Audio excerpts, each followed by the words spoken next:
今度はこっちは砂糖ね、大吟醸のお酒から作った酒粕なんですけれど、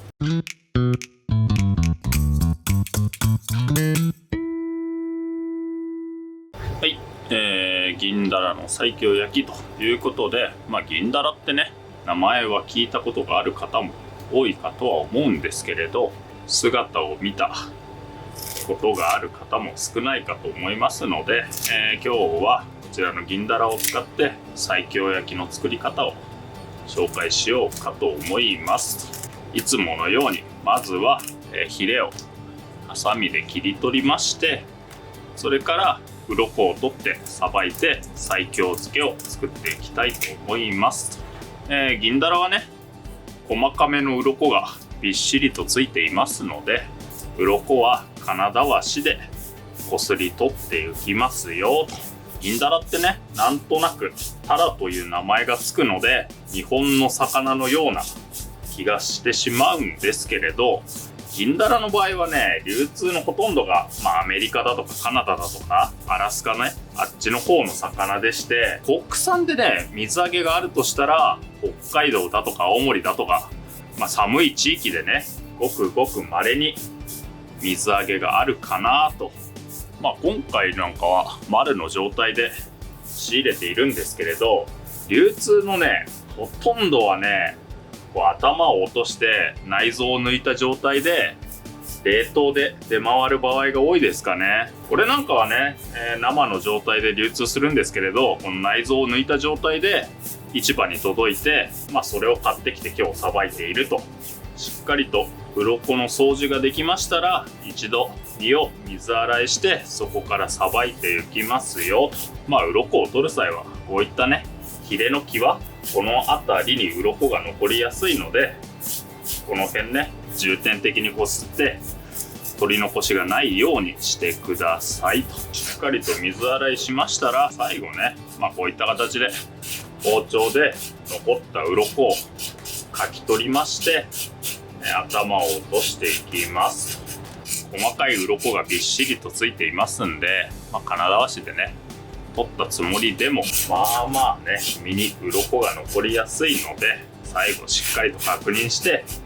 鱗の残りがないようにするというのが、美味しく食べるね、ポイントの一つではありますかね。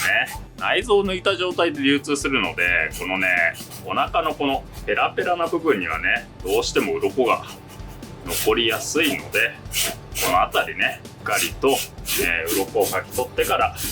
さばくようにしてください。銀だらの場合は骨が非常に柔らかいので、この頭を落としたりだとかね、そういった作業は、比較的簡単だと思いますので、魚体が大きい割にこういうね、小さい包丁でも簡単におろすことができますかね。頭を落としましたら、これね、最後血合いやこの腹膜をね、きれいに洗い流して、そうしましたら3枚におろしていきますと。ちなみにね、こっちの頭の部分はこういった形でね、エラの付け根から包丁を入れてカマを切り離すことで、よく釜焼きってあるじゃないですか。釜焼きっていうのはね、この魚の顎の部分ですんで、このエラの付け根に包丁を入れることでね、魚のカマを取り外すことができますので、この部分もね、一緒につけて焼くと非常に美味しく食べることができますので、購入した際にはお試しくださいと。よく見るカマの形になってますよと。で、こっちのカマもね、この腹膜をしっかりと掃除してから、漬け込んでいきますと。こちらね、銀だらの身を3枚におろしていきますと。で、皮は硬いんですが骨は柔らかいので、優しくね、丁寧におろすようにしてください。ちなみにね、銀だらってね、先輩のね、職人さんなんかに聞くと、昔は安かったなんて話を聞くんですけれど、これね、脂が乗っててね、非常に焼き魚にすると美味しい魚ですので、今はね、値段はね、だいぶ高くなっておりまして、銀だらと表記されつつもメロっていうね、偽物じゃないですけど銀だらではない魚も出回るなど、なかなかにね人気の魚になっていますので、当然ね、アメリカやねカナダなんかで養殖された銀だらがねだんだんと日本でも流通するようになってきましたがね、半身を下ろすことができましたら、上の身を下ろしていくんですけれど、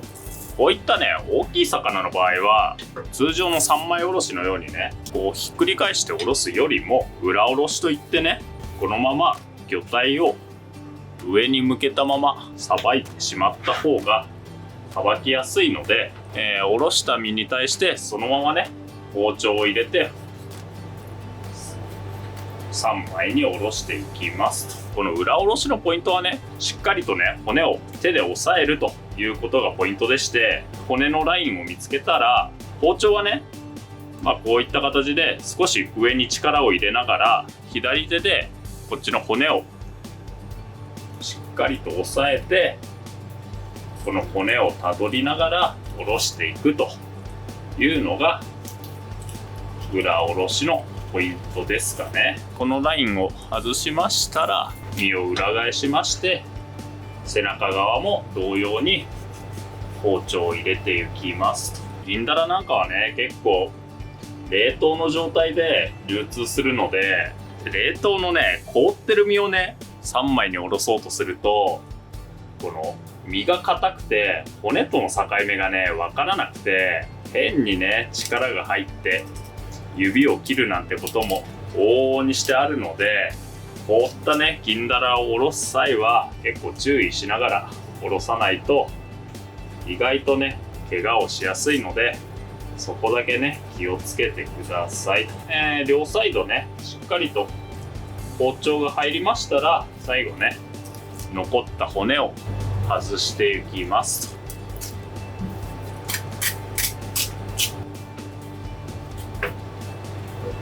3枚におろしましたら、これね腹膜とあばら骨をすき取りまして、あばら骨をすき取りましたら、これねこの位置に血合い骨が残りますので、残った血合い骨を抜いていきますと。そうでね、この骨に関してなんですけど、これはねこんな感じでねしっかりと骨が抜けきれる場合と、こうやってねブチブチっと、銀だらの骨ってね非常に柔らかいので、こうやってね骨が身に残って途中で骨自体が切れちゃう場合があるんですよね。この骨がねこう切れてしまった場合は、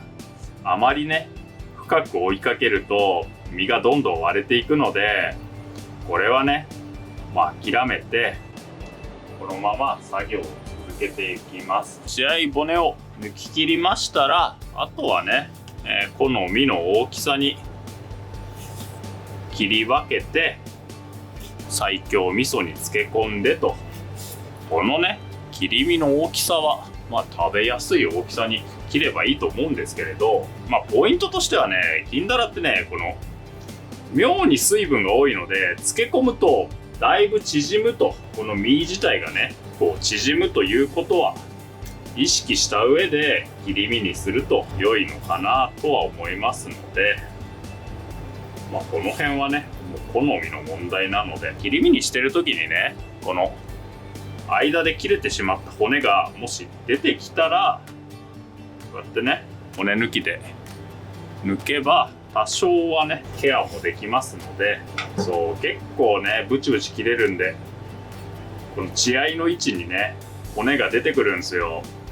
見つけたらつどつどでね抜くようにして、それから漬け込むようにしてくださいと。切り身になりましたら、ここから味を入れていくんですけれど、銀だらなんかはね油が強いので、そのまま漬け込むと全然味が入らないんですよ。まずはここでね身の水分を抜いてから味を入れていきます。こんな感じでねざるに魚を並べまして、この並べた身に、まずはね薄く塩を振ります。塩を振りましたら、その上から今度はこっちは砂糖を振って、これで味を入れつつ魚の水分を抜いていきます。なんで砂糖を振るのかというと、これね、塩だけでね水分を抜くとね、なんか西京焼きの仕上がりがしょっぱくなりすぎる気が僕はしていて、西京焼きってねしっかりと甘さが入っていないとなんかね美味しくなく感じるので、塩だけでなくて砂糖を使って身の水分を抜くようにしていますかね。もちろんね、人によっては塩だけの方もいらっしゃいますし、砂糖だけでねこの身の水分を抜いていく方もいらっしゃいますので、この辺はねもうお好みでいろいろ試して自分なりの味を作るのが良いのではないかなと思いますかね。こういった形で、全体にねお塩とお砂糖を振りましたら、このまま30分ほど置いて水分を抜いていきますと。30分ほど経ちますと、だいぶ表面に水分が浮いてくるかと思いますので、まずはこちらの水分を洗い流して、でそれから、味噌床に漬け込んでいきますと。西京漬けなのでね、味噌床は当然ながら西京味噌を使うんですけれど、香り付けにこれはね大吟醸のお酒から作った酒粕なんですけれど、こういったねちょっと酒粕の風味を足してみたりだとか、あとねこの味噌床が少し硬いようなら、これね、お酒なんかを足してみたりだとか、あと甘めが好きならね砂糖だとかみりんを加えても良いと思いますので、この辺はね好みの甘さ、好みの塩気に調整して味噌床をお作りくださいと。好みの味に味噌床を調整しましたら、ここから魚を漬け込んでいきますと。漬け込む際はね味噌床を伸ばしまして、これねガーゼでもさらしでもどちらでもいいと思うんですけれど、1枚その味のね透けやすい布をかましまして、魚を並べて、もう一度布をかませて、さらにこの味噌を重ねてと、いった形ですかね。一段でこの切り身を全てつけ切ることができないようでしたら、ここからねもう一段上に、布を敷きまして魚の切り身を並べてと、これをね、繰り返していくと。魚を味噌で覆うことができましたら、あとはねラップをかけて、で冷蔵庫で寝かせると。でこれねどのぐらい魚を漬け込むかはもうこれはね味の好みと、あと魚の脂の乗りとによるんですけれど、僕の場合はね銀だらなんかのね脂の乗った魚は1週間ぐらい漬け込んでしまうんですけれど、薄味に仕上げたければ2日とか3日とかね、それぐらいで揚げてもいいのかなと。もうこの辺はね何度もやって自分の好みを見つけるというのが、料理の面白さかなと思いますので、お好きなように漬け込んでくださいと。今日で4日目ですね。4日ほど漬け込みますと、さらしにも十分この味噌の味が染みて、銀だらにもしっかりとね色づく程度に味が入りますので、そうしましたらあとは焼くだけと。でこれね、途中で上下を返したりだとか、タラの位置をね入れ替えたりだとか、ちょっとね面倒を見ながら漬け込みますとムラなく綺麗に浸かりますので、その辺ね意識して、漬け込んでみてくださいと。これね漬け込んだものは取り出して、一度にね食べきらない分は冷凍しても品質はねそこまで落ちませんので、用途に応じて使い分けてくださいと。これ銀だら焼く際はね、銀だらというのはちょっとね皮が硬めの魚ですので、皮に切れ目を入れて軽くね串を打って焼くと良いのかなと。そうでね、銀だらはね身が非常に柔らかくて、焼くとねホロホロっと身が崩れますので、ここのね串を打つ時にこのね身をこういった形でちょっとね波を打たせると見栄えは良くなるんですが、ここでねこの角度をつけすぎると焼き上がりがねホロホロっと崩れやすくなりますので、あまりね角度はつけすぎないよう程よい加減に焼いてみてくださいと。で理想はね炭火なんですけれど、オーブンで焼く際はね170から180度ぐらい。高すぎるとどうしてもね味噌とね糖分の関係で焼き上がりが焦げやすくなりますので、そのぐらいの温度を目安に焼いてみてくださいと。綺麗に焼き色がつきましたら、あとは、串を抜くだけと。串を抜く際はこれねこういった形で串を回しながら引き抜くと綺麗に抜くことができますので、優しくね串を引き抜いて身を崩さないように盛り付けてくださいと。添え物はね、焼き魚はよくすだちを添えると思うんですけれど、西京漬けだとかねかす漬けみたいなねちょっと甘めの焼き物には僕はね意外とすだちは合わない気がしているので、僕の場合はね大根おろしを添えるだけと。はい、ということで、銀だらというお魚のさばき方と、西京漬けの作り方を紹介いたしました。以上です。